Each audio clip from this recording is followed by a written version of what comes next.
Nouvelle vidéo sur la brique, mais aujourd'hui avec un SSD. J'y crois, ok.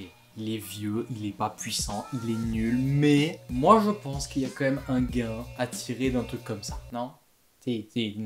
Non? Si, moi j'y crois. Allez, les tests.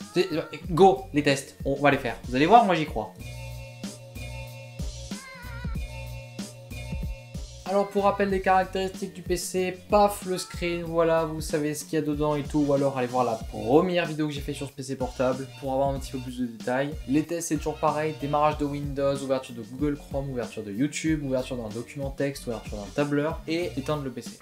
Le retour de l'anti-sèche, je ne t'apprendrai pas les putains de valeurs, je n'apprendrai pas, ce PC ne mérite pas d'apprendre des trucs pour lui. Alors le temps de démarrage, disque dur 50 secondes, SSD 45 secondes. Je m'attendais à mieux.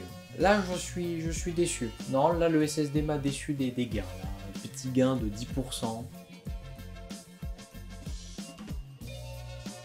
Ouverture de Google Chrome, disque dur 20 secondes, SSD 8 secondes. Ah ben voilà, là on a plus que divisé par 2, là c'est bien, on a presque divisé par 3 le temps nécessaire. Pas mal.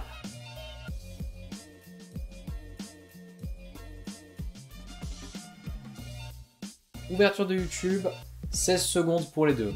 Là, aucun changement décidément YouTube. Passer Windows Vista, ce sera toujours 16 secondes. Ensuite, ouverture d'un LibreOffice en mode texte.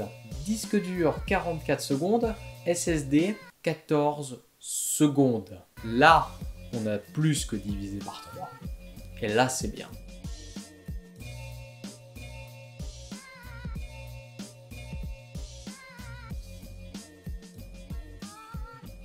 Ouverture d'un tableur sur disque dur 9 secondes et sur SSD 6 secondes.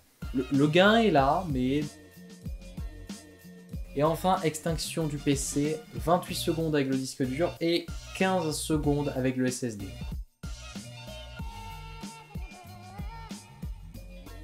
Alors, comment interpréter toutes ces valeurs? Déjà, temps de démarrage, le gain est minime.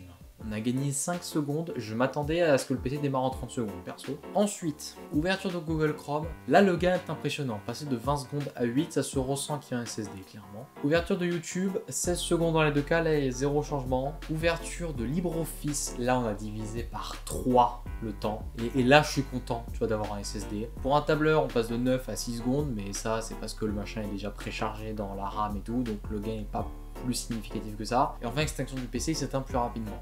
Donc je pense que ça me donne une idée de à quoi est-ce qu'on peut s'attendre si on met un SSD dans un PC aussi peu puissant. Vous allez un peu gagner en démarrage, vous allez beaucoup gagner en ouverture de programmes légers, mais il n'y a pas de mystère, si votre PC est pas puissant, tout ce qui demandera de la ressource CPU, ça va galérer comme avant. Donc, pour ceux qui veulent redonner vie à un vieux PC, oui, mais s'il est vraiment vieux, vous attendez pas à des miracles, loin de là. Alors, pour ceux qui aiment bien les chiffres, ce PC fait sur Cinebench R15 60 points environ, et sur Cinebench R20 il en fait genre 120-130.